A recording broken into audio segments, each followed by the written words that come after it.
আবারও স্বাগত একুশে বিজনেসে। দর্শক, এখন রয়েছে দেশের ব্যবসা বাণিজ্য ও তৈরি পোশাক খাত নিয়ে বিশেষ আলোচনা। আর এই আলোচনার জন্য আমাদের সাথে স্টুডিওতে যোগ দিয়েছেন তৈরি পোশাক খাতের উদ্যোক্তাদের সংগঠন বিজিএমই এর পরিচালক ফয়সাল সামাদ।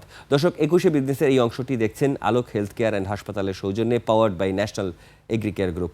ফয়সাল সামাদ, নিশ্চয়ই আপনি আমাকে শুনতে পাচ্ছেন। আপনাকে স্বাগত জানাচ্ছি একুশে বিজনেসে। প্রথমে গত কয়েক মাস ধরেই তৈরি পোশাক খাত নিয়ে এক ধরনের উদ্বেগের মধ্যে আমরা যাচ্ছিলাম। একটু ভালো খবর দিয়ে শুরু করতে চাই আজকের দিনটা। আমরা যতটুকু জানতে পেরেছি, বাণিজ্য মন্ত্রণালয় থেকে এক ধরনের ইউরোপীয় বাজার, সবচেয়ে যেখানে আমাদের রপ্তানি ডেস্টিনেশন, সেখানে একটা এফটিএ এর প্রস্তাব করা হয়েছে। যদিও এটি লম্বা প্রসেস, কিন্তু এফটিএ এর প্রস্তাবের দিকে সরকার আগাচ্ছে। আমরা তো জিএসপি সুবিধার মধ্যে 29 পর্যন্ত আছি। কিভাবে দেখছেন? জি, ধন্যবাদ। জি, আমার মনে হয় যে ফার্স্ট স্টেপ অলরেডি শুরু হয়েছে। আপনি জানেন যে জাপানের সাথে একটা প্রিলিমিনারি চুক্তি হয়েছে এবং এটা একটা ফাইনাল পর্যায়ে আছে। আর ইউরোপের সাথেও বাণিজ্য মন্ত্রণালয়ে আমাদের বাণিজ্য উপদেষ্টা উনি ব্যবস্থা নিয়েছেন অলরেডি এই এই সময়ের ভিতরে। তো এটা আসলে একটা আশার বাণী, কারণ জানেন যে ইন্ডিয়া এর ভিতরে একটা চুক্তি করে ফেলেছে। তো আমাদেরও এটা আগেই হওয়া উচিত ছিল। আসলে এটা আগে বলতে এই সরকার শুধু না, আপনার আগের সরকারেও এটা হওয়া উচিত ছিল।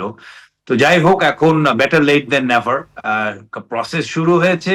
এখন এটাকে যত দ্রুত এটাকে অগ্রসর হওয়া যায়, আমার মনে হয় যে সেটার দিকে আমাদেরকে নজর রাখতে হবে এবং ক্লোজলি কাজ করতে হবে। আমরা জানি বিজিবি থেকে আমরা কাজ করছি অলরেডি, এটার জন্য আমরা একটা কমিটি করা হয়েছে এবং এটা নিয়ে অলরেডি কাজ চলছে। আগের কিছু রিসার্চ পেপার, আরো কিছু নতুন কাগজপত্র অর্গানাইজ করা হচ্ছে এবং আমরা আমাদের কিছু স্টেক হোল্ডার, একাডেমিয়াকে নিয়ে আমরা কাজ করছি। তো আশা করি এই গভর্নমেন্ট, আপনার যখন নতুন পলিটিক্যাল গভর্নমেন্ট আসবে, তখন আমরা আমাদের পজিশন নিয়ে আরো দ্রুত অগ্রসর হওয়ার জন্য যা যা করণীয় করে আমরা অগ্রসর হওয়ার একটা চিন্তা ভাবনা আমরা রেখেছি এই মুহূর্তে। আমি একটু আপনাকে জানতে চাই যে ভারত যে এফটিএটা করলো, তা ভারতের যে জার্নি, এটা একদম কম সময়ের না। 14-15 বছর ধরে তাদের নেগোসিয়েশন চলছে, নানান ধরনের আলোচনা চলছে। এখনো যে হয়ে গেছে চুক্তি, বিষয়টা এরকম না। দুই দেশের সংসদেই সেটার একটা ভেটিং এর ব্যাপার রয়েছে।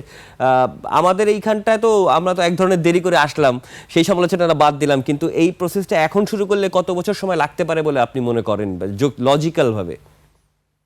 দেখেন, সবকিছুর এই ধরনের এফটিএ এর ক্ষেত্রে এটা তো আর শুধু গার্মেন্টস এর জন্য না। যখন এফটিএ করা হবে, এখানে ইম্পোর্টের ইম্প্যাক্টও হবে, এক্সপোর্টের তো আছেই।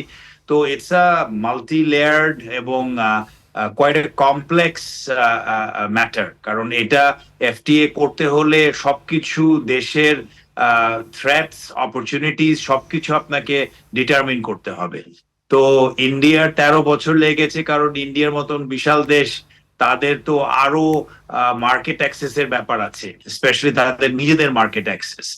আমাদের ক্ষেত্রেও এরকম কিছু চ্যালেঞ্জেস আছে। তো আশা করি 13 বছর লাগলে তো আসলে আমরা কেউ ব্যবসায় থাকবো না তাহলে।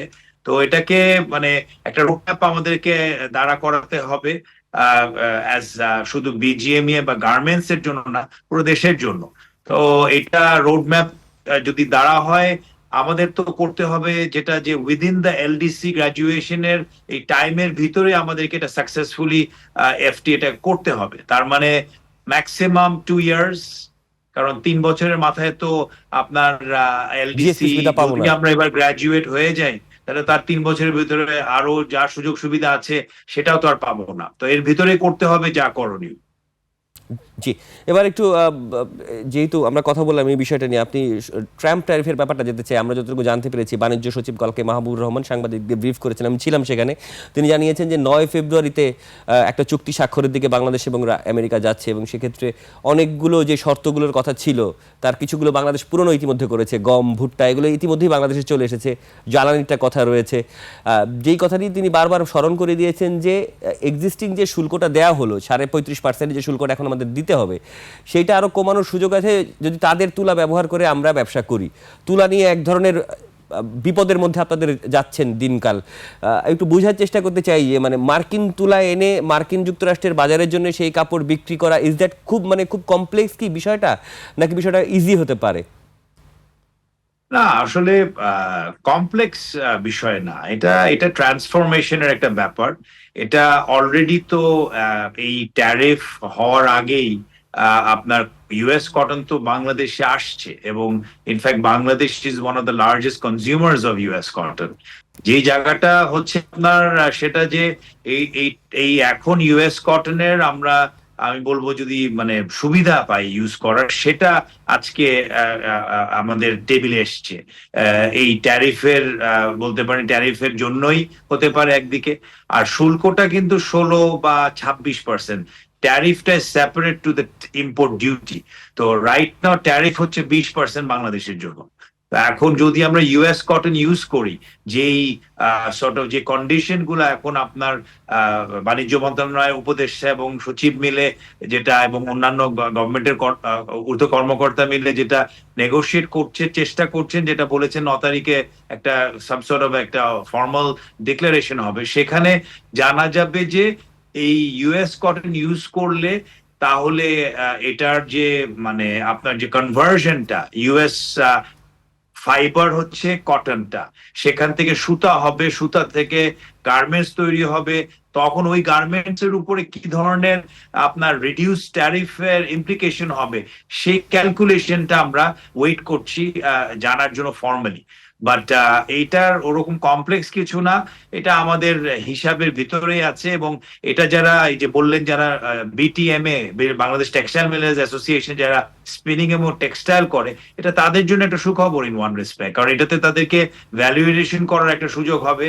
এটাতে তাদের যে গ্যাপটা আছে সেটাও পূরণ করতে সহযোগিতা করবে। সো এটা যদি বাণিজ্য মন্ত্রণালয় থেকে যদি করতে পারে, definitely it will be a good success, I think, for the industry and for the country.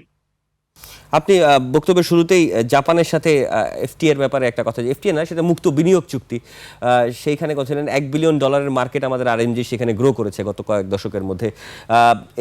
এইটাকে আপনারা কিভাবে দেখছেন? একটা পৃথিবীর উন্নত দেশ, তাদের সাথে আমাদের এরকম বিনিয়োগ চুক্তি হচ্ছে, এটা প্রথমবারের মতো। জাপানের থেকে আসলে ব্যবসা বাড়ানোর কি কোনো সুযোগ আছে কিনা? তাদের প্রায় তারা খুবই খুবই মানে উঁচু মানের প্রোডাক্ট ইউজ করে, মানে তাদের লাইফ স্ট্যান্ডার্ডই আলাদা। না শুধু উঁচু মানের না, এখানে সব ধরনের প্রোডাক্টই আসছে। এবং বাংলাদেশের এফটিএ চুক্তি, আমি পার্সোনালি চুক্তিতে কি হচ্ছে সেটা আমি পড়ার সুযোগ হয়নি, কিন্তু এই আমি যেটা আবার বললাম, এটা কিন্তু দু সাইড থেকে হবে, ইম্পোর্ট এবং এক্সপোর্টের থেকে।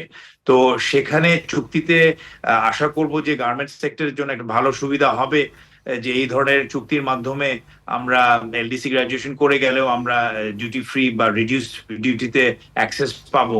আর মার্কেটের আপনার যদি আপনি আজকে যদি তাদের ইম্পোর্ট গার্মেন্টস এর ক্ষেত্রে দেখেন, জাপানের ক্ষেত্রে Bangladesh is not a big player yet, এবং এখনো চায়না ডমিনেন্সে এটা এটা প্রোডাক্ট গুলা আপনার মানে ইম্পোর্ট হচ্ছে জাপানে। সো আই থিঙ্ক এই এফটিএ হওয়াতে যেটা হবে যে আরো ভালো উচ্চমানের প্রোডাক্ট গুলা আপনার আমরা মার্কেট অ্যাক্সেস পেতে পারবো। নতুন প্রোডাক্টের একটা স্কোপ হবে জাপানে আপনার এক্সপোর্ট করার, সেটা আরএমজি, লেদার, ইভেন আপনার মানে সিনথেটিকের এরিয়াতেও আমাদের একটা ভালো অপরচুনিটি গ্রো করবে।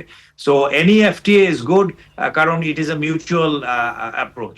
সো সেখান থেকে এই ধরনের একটা ল্যান্ডমার্ক আমি বলবো যে চুক্তি, এটা আমাদের জন্য আসলেই একটা মানে সম্ভাবনা নিয়ে আসবে। আরো ডিটেলসটা পাওয়ার পর আরো বলতে পারবো আর কি। আপনার সাথে থাকবেন ফয়সাল সামাদ। আমরা একটা ছোট্ট বিরতি নিচ্ছি, ছোট্ট বিরতির পরেই ফিরছি। একটু অপেক্ষা করাবো আপনাকে এবং দর্শকদেরকেও। দর্শক দিচ্ছি একটা ছোট্ট বিরতি, ফিরবো একটু পরে, ততক্ষণ নিশ্চয়ই সঙ্গে থাকবেন।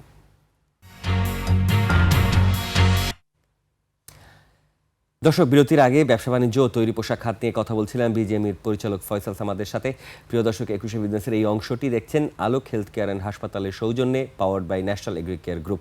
ফিরছে আলোচনায়। ফয়সাল সামাদ, নিশ্চয়ই আপনি আমাকে শুনতে পাচ্ছেন। আমরা বিরতির আগে এফটিএ নিয়ে অনেকগুলো কথা বললাম, এবার একটু দেশের দিকে ফিরতে চাই, দেশে একদম আপনাদের ব্যবসার দিকে ফিরতে চাই। নতুন দায়িত্ব নেওয়ার পরে বিজিএমইতে এই পরিচালনা পর্ষদ এখন পর্যন্ত ট্যারিফ নেগোসিয়েশন এখন এফটিএ নিয়ে নানান ধরনের আলোচনা চলতেছে, আপনাদের দৌড়ঝাঁপ বাড়ছে। আজকে আমরা জানি যে তৃতীয় দিনের মতো নিউমেরিক টার্মিনালের কার্যসেবা বন্ধ রয়েছে। 44% ইনক্রিজ হয়েছে আপনাদের ট্যারিফ, আপনাদের ব্যবসা করতে যে এই টাকা দেওয়া লাগছে। এখন আবার নতুন করে যোগ হয়েছে শ্রমিক আন্দোলন। যে কারণেই করছেন সেটা যৌক্তিকতা নিয়ে আমি পরে আলোচনা করছি, সেটা যৌক্তিকতা নিয়ে আমি আলোচনা করবো না, কিন্তু আপনারা কি সাফার হচ্ছেন সেটা একটু বুঝতে চাই। আসলে আপনার কথাই তো আপনি সাংবাদিক থেকে আপনার সাইড থেকে তো আপনি ওই কথাটা বলেছেন ফ্রম যে আমরা কি চ্যালেঞ্জ গুলো ফেস করছি এটা আপনিও বুঝতে পারছেন। তো তাহলে আসলে কাকে বোঝাবো তাহলে বলেন? আহ আমাদের পার্শ্ববর্তী দেশ ইন্ডিয়াতে আপনি দেখেন এবং পাকিস্তানেও দেখেন, ভিয়েতনামেও দেখেন যে কি পরিমাণে ইনভেস্টমেন্ট হচ্ছে আপনার। Hello?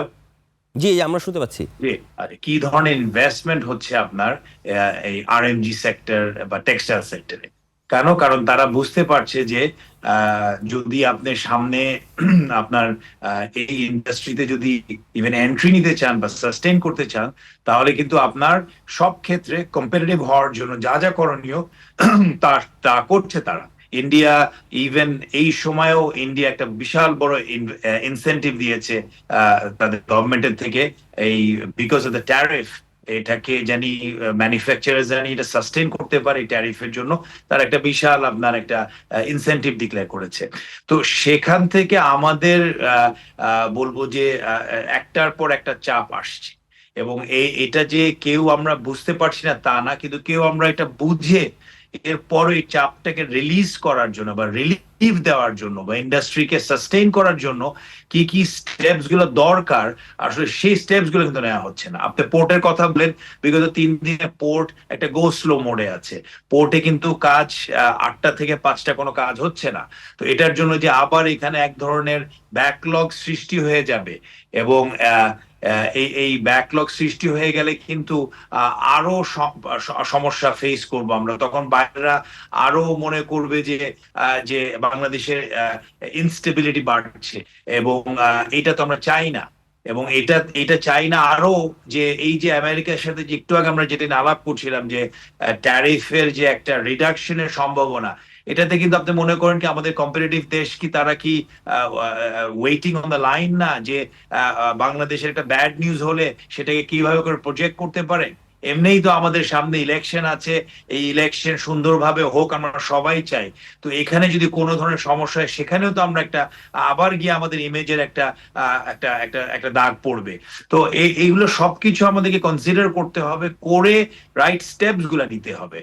This was not the time to engage in any kind of মানে চেঞ্জ, যেখানে এই চেঞ্জের জন্য আমরা একটু লম্বা করে বললাম আপনার প্রশ্নের না, না, উত্তরটা, না, যে ঠিক আছে, ঠিক আছে।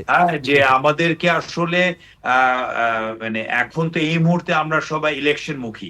এখন আমার রিকোয়েস্ট আপনার চ্যানেলের মাধ্যমে যারা মানে যারা পোর্টে আজকে অবরোধ করছেন, যে আমাদেরকে এইটা থেকে রেহাই দেওয়ার জন্য পোর্ট চেয়ারম্যান, পোর্ট অথরিটি, পোর্টের শিপিং এর যে আপনার আমাদের যে উপদেষ্টা আছেন, ওনারা যিনি এই ব্যাপারে একটা অ্যাটলিস্ট একটা টেম্পোরারি কোনো ধরনের একটা সলিউশন দেন, জানি তার মাধ্যমে আরো 15 দিন পরে তো ইলেকশন হয়ে যাওয়ার পরে নতুন গভর্নমেন্ট আসবে, সেখানে গভর্নমেন্টের যে সিদ্ধান্ত হবে এগুলাকে ফ্যাসিলিটেট করার জন্য সেটা সেটা তাদেরকে করতে দেন। কিন্তু এই মুহূর্তে এই সময়ে স্পেশালি অনেক শিপমেন্ট কিন্তু বাংলাদেশ থেকে এখন যাওয়ার পথে আছে, কারণ এই ইলেকশনের আগে কিন্তু অনেক বায়াররা বলেছে তোমরা তোমাদের শিপমেন্ট গুলো করে দাও।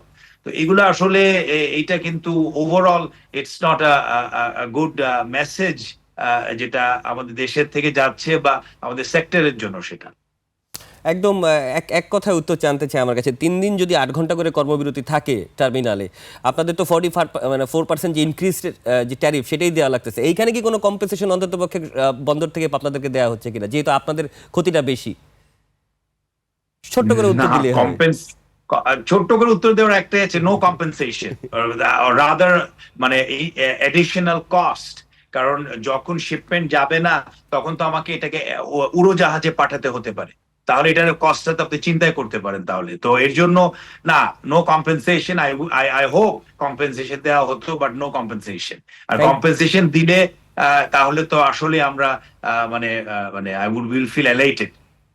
থ্যাংক ইউ, ধন্যবাদ ফয়সাল সামান আমাদেরকে সময় দেওয়ার জন্য। এই দুপুরবেলা আপনি চিকিৎসা নিচ্ছিলেন, আপনার সুস্থতা কামনা করছি। থ্যাংক ইউ সো মাচ, ভালো থাকবেন, ধন্যবাদ, আসসালামু আলাইকুম। দর্শক, এতক্ষণ আলো দেশের ব্যবসা বাণিজ্য তৈরি পোশাক খাতের নানা দিক ও করণীয় নিয়ে কথা বলছিলেন তৈরি পোশাক খাতের উদ্যোক্তাদের সংগঠন বিজিএমই এর পরিচালক ফয়সাল সামাদ।